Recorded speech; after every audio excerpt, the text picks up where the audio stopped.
Hey, what's up? My name is Bradley Goss, and today I'm just going to share a quick video that my group and I shot a few weeks ago for a class project. And initially, I wasn't really going to share it, put it out there, but I figured, hey, this message is important, may as well share it. It covers a little bit about depression and how it can change people's lives for the worse, but also small steps we can all take to make sure damages from depression are kept to a minimum in the future.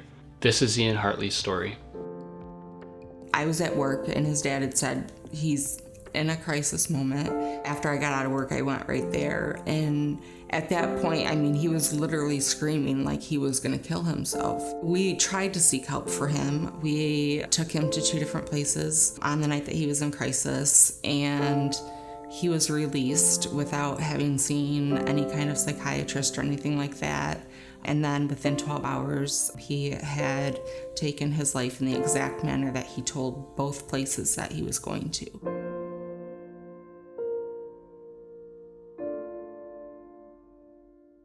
I try to advocate for mental health awareness and suicide prevention.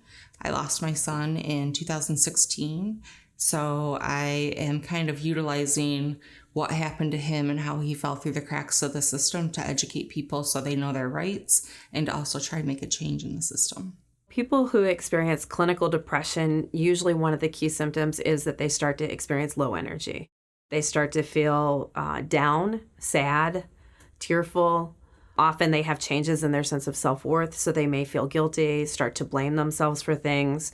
They may have problems where they lose their appetite. They may have difficulty with sleeping. And they may even think about the fact that they wish they weren't around. They wish that, they wish that their life was different. Maybe they think that people would be better off without them.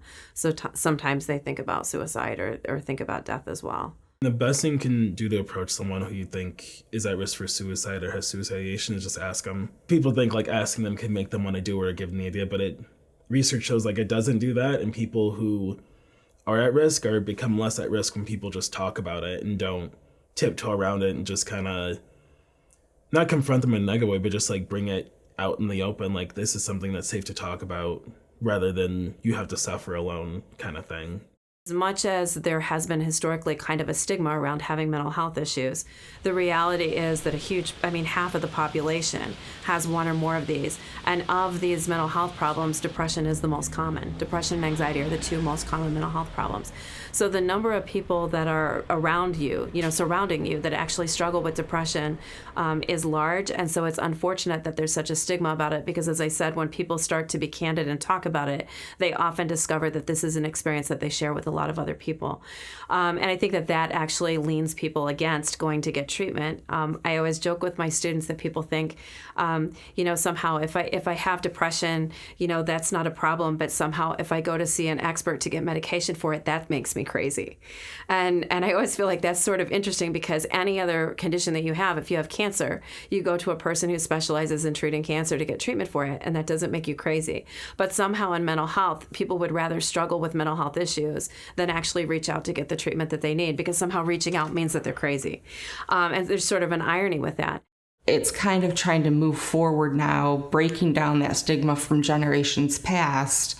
And now let's start with what we know now, and let's get that out to people and educate people so that that entire stigma can start to change and shift. And hopefully we'll start seeing suicide rates come down, incarceration rates come down, addicts get help that they need, and homeless people being given the tools that they need to be able to live productive lives, either in a group home or on their own.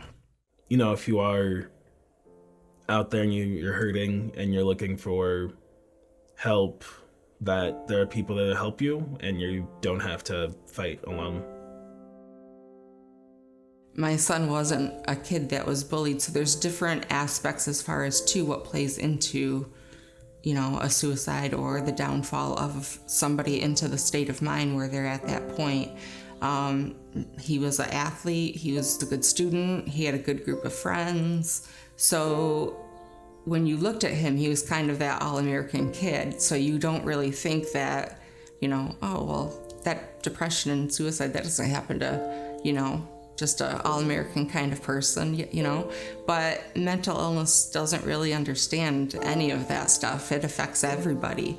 So, I mean, you could be the richest person or the poorest person. You could be the most popular person or the most lonely person, and you could still have the exact same outcome in the end. For Ian, he was pretty good about it. I mean, he went to school, he went out with his girlfriend, hung out with his friends.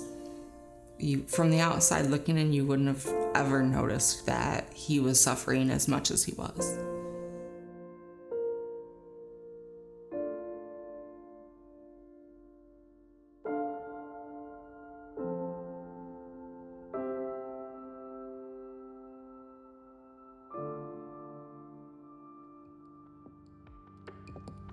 Thank you guys for watching this video. I hope it served to educate you about the reality of depression or urge you to reach out for help if depression is something that you are struggling with. And if you want to learn a little bit more about Ian's story or the legal fight surrounding that situation, I will leave a few links in the description below. Sometimes all it takes to save a life is being a friend to somebody in need, or if you are that person in need, reaching out to somebody that you trust. Depression is a very real issue, and I don't think we are anywhere close to solving the issues.